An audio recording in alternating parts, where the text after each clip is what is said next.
First story is titled, Update. Am I the a-hole for asking my dad if he missed my birthday party to be with his other family? Original story. My parents divorced 3 years ago because my dad had an affair and the lady got pregnant, and he left us to be with her and a kid. My sister and I hate him, but our mom still wants us to have a relationship with him, so we see him once or twice a month to make her happy. My sister and I turned 16 on Saturday, twins. We had a party in the park with our aunts, uncles, cousins, and grandparents from both sides of the family. We all wore masks. The only person who didn't come was my dad. He came over yesterday to drop off our present. I swear it was made for an 8-year-old, and said that he was sorry that he couldn't come to our birthday and that he was busy. He lost his job in May and has been sitting on his butt playing video games since because nobody's hiring, so I know he wasn't working. I asked him exactly why he couldn't come to our birthday, and he just said that he was busy. So I looked at him and asked if the reason he missed our 16th birthday was because he wanted to be with his other family instead. He left without saying anything, and I've been banned from their house for being rude. Am I the a-hole for asking my dad if he missed my sister's birthday because he'd rather be with his other family? Edit. He hates it when we call them his other family because he wants us to think of them as our family. He even tried for a while to get us to call his new wife Mom. Now for the top comments before reading the update. Not the a-hole. Adults hate to be faced to the truth, especially if our children are the culprit. At least, you are no longer expected to see your dad anymore. Info. Not the a-hole either way, but did he call? Say anything like, oops, sorry for missing today. I'll swing by tomorrow. No. I always hate it when parents act like this. You expected nothing and still got disappointed. Not the a-hole. You ask a difficult question and deadbeat daddy didn't like it. Sorry your dad sucks, OP. He does suck, but at least now that she's banned, she cannot be forced to go and see this loser. This is a win-win, OP. You got to call him out for being a deadbeat, and you can't be forced to see him anymore. Well done, you. And happy birthday to you and your sister. And now for the update. The visits with my dad had stopped. Instead, we spent those weekends with our grandparents, which is way better. My sister and I returned the dresses. My sister bought a jacket that she liked, and I got shoes and makeup. When my dad found out that my sister and I weren't visiting anymore, he got mad. He said didn't mean it when he said I was banned, and I need to have a relationship with my brother and sister. Yes, this was how my dad decided to announce that his wife is pregnant. He also thought that would be the right time to tell us that our sister would need our room, so when we visit, we'd take the couch. He also wanted 50-50 custody. When our mom heard that he's giving away our room and wants to go to court for more custody, she lost it. She screamed at him about how irresponsible and selfish he is, and told him that he'd be left out of court if he tried to get custody without us even having a bedroom there. I think he's still trying to go to court, but my sister and I don't like him and don't want to stay there anymore, and we don't have a room, so there's pretty much zero chance we're gonna have to stay there. Also, my mom introduced me and my sister to her boyfriend the other day, and it seems great. He really wants to get to know me and my sister individually, something my dad didn't even care to do, and he's so nice to us and my mom. They're talking about him moving in a few months. So, even though my dad's a jerk, I guess the story still has a happy ending. Edit. I just looked it up, and we're in a state where there's no guarantee they'll take what we say into account, and you legally can't refuse visitation. Glad there's some happy ending there, and he would be laughed out of court. Why force a 16-year-old to share a room with a 2 to 3-year-old? No judge would be happy with that. Plus, you and your sister are 16. You can decide your own custody. He's not making us share a room with our half-brother. He wants us to sleep on the couch. Wait a minute, was that couch singular? Is he not only denying you and your twin a bed, but also expecting you to share a couch? Yeah, it's a pull-out couch though, so he thinks it's perfectly fine. I hate to be that guy, but it's likely that your dad is asking for 50-50 custody at this late date to avoid paying child support. Or so he and his wife can have free babysitters. God, your dad sounds like the most embarrassing idiot ever. He doesn't even work and sits around playing video games all day, and that other woman desperately wanted to nab him? Good riddance.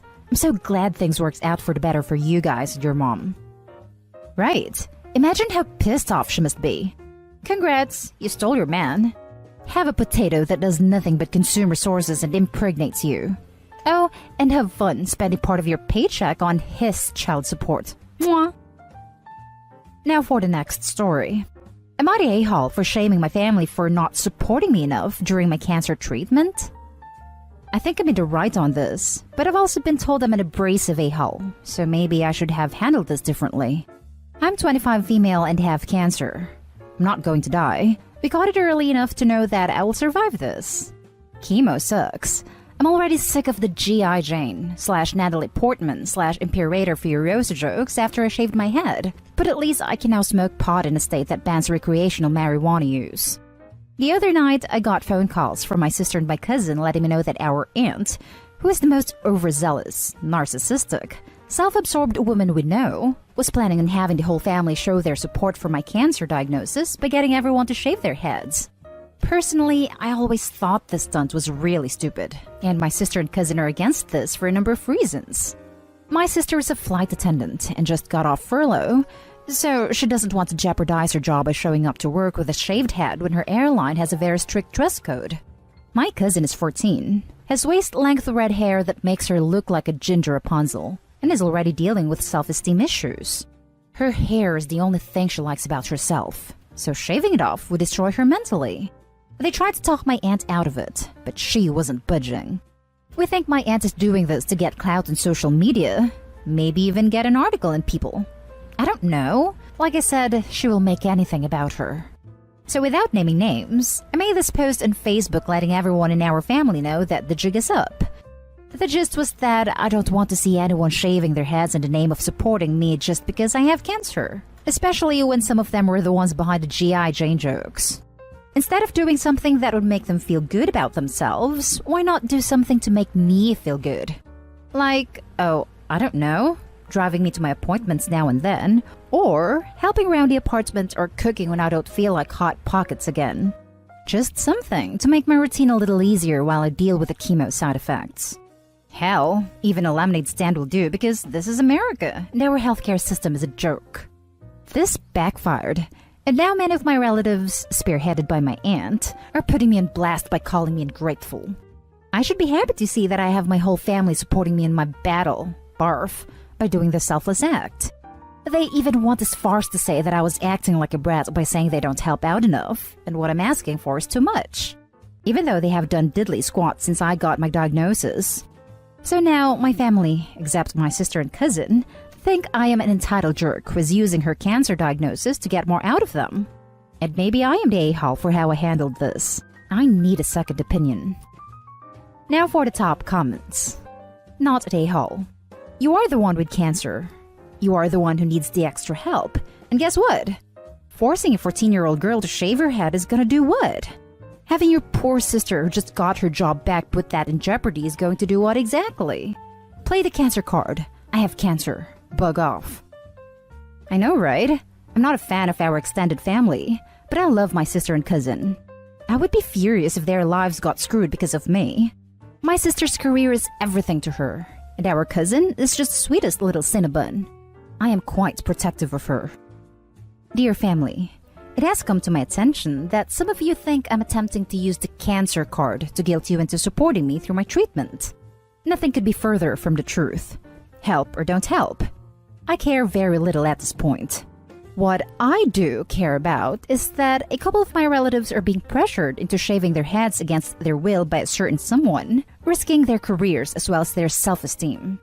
I cannot stress enough that I am totally against this pointless virtue signaling, and will call said person out full blast on every social media outlet I have should any of you be forced to go bald against your will. I apologize if my first post made me seem entitled and selfish, but I'm sick. Yes, cancer card played. And tired of the self-righteous BS and a certain someone's desire to gain likes at my expense. You know who you are. Stop it now. Love, Opie. Not a hole. Not a hole. I had cancer, so I'm sorry to hear that. I know firsthand it sucks. They're trying to make you feel like the a-hole because they want to support you in the way they feel like supporting you, and not the way you want to be supported. That's complete BS in my opinion. Forgive me if I'm making an assumption here, but it sounds like you have attention monsters on your hands here. They're unwanted and unneeded.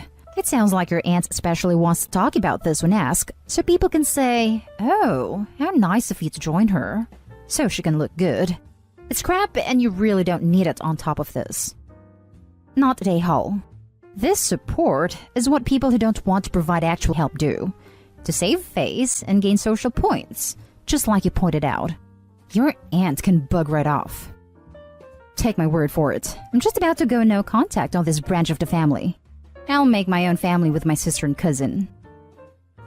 Now for the last story. Am I the a-hole for refusing to drive my granddaughter home from school after this summer? My son and his wife had an almost 4-year-old daughter together. Last year, they had to move from City A to City B, about 20 minutes without traffic, away because it's cheaper to live there.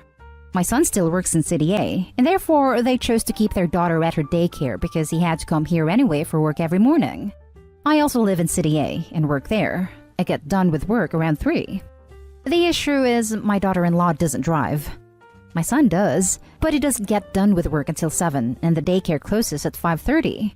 They came to me last year and asked if I would mind driving my granddaughter home every day. They offered to give me gas money, and at first I agreed because it seemed like good arrangement. I work close to her daycare and get off before they close. After a year though, it's became a problem. There often isn't traffic on my way there, but I get caught up in it on my way home. Honestly, while it's only 3 days a week, it's become such a chore, and while I love my granddaughter, I couldn't keep it up. I did warn my son and daughter-in-law a few times that I wasn't sure how much longer I could do this, and they told me that once she turned 4, they plan to send her to a preschool close to daughter-in-law's work. So I figured the end was in sight. Recently I mentioned something about the preschool, and my daughter-in-law said it was too expensive, and since the daycare does a lot of activities with my granddaughter, they want to keep her there. I said okay, but I was done driving once she turned 4. I said that we originally agreed it'd end then. This also gives them 4 months to find a new daycare or figure out a new ride situation. Now my son and daughter-in-law are upset with me, because apparently they have no one else that can drive her home from her daycare, and they'll have to move her to one that's closer, which will be traumatic. She's a very social and bubbly little girl. I said I'm sure she'll be fine switching to a new school. That was the plan in a way, wasn't it? They told me that they guessed they'll have to do fine somewhere else, then started guilting me that I was causing her daycare to lose money. I said that wasn't my problem. They also say I have no good reason to stop, but I pointed out I don't need a reason. I've still been driving my granddaughter home as she doesn't turn 4 until the summer, but things are tense. Am I the a-hole? Edit, please stop judging my daughter-in-law for not driving. She has a medical condition that prohibits her from driving. Not the a-hole. They're being completely unreasonable and ungrateful to boot. If you feel like being a saint among saints, you can offer to drive her to your house and watch her until her dad gets off work. I have no interest in watching her. I love her, but she is a handful, and I couldn't watch her even for a couple of hours a night. That's perfectly fine. Good luck with your kid and his partner. They sound like a handful too. Since daughter-in-law can't drive due to a medical condition, she can take an Uber to pick up their daughter. I bet they'll find a preschool is much cheaper than using Uber 3 days a week. Not at a-hole. They're being lazy and cheap. You gave multiple warnings, well, in advance. You all agreed on a course of action that resolved things and an end date. Then they unilaterally backed out and didn't tell you. If you hadn't brought it up, I can imagine them calling the week after her birthday, wondering why you weren't picking her up. They still have ample time to find an alternative arrangement. They just don't want to, because it's easier to make you do it and not change. Be careful not to fall into the trap of explaining your choice. Just stick with, "I'm sorry, it's impossible," and you should be golden. For what it's worth, the daycare will not lose money. Any daycare worth its salt has a mile-long wait list of children ready to step into a vacancy. Not a-hole. Been there, done that. I used to schlep someone from Minneapolis to St. Paul every day. It got old, but I kept up my agreement and did it for a year. They squawked when I said that once the year was up, I was done with that. This was temporary, but they wanted it for as long as they wanted it. Kind of like your son and daughter-in-law. Excuses, excuses, but it eats into your day, and this isn't your child. You already raised yours. And that's the end of this video, folks. As always, leave a comment and hit like and subscribe. And if you want more of this content, turn your notification on to get updated on the latest videos. And I'll catch you in the next one. Stay safe.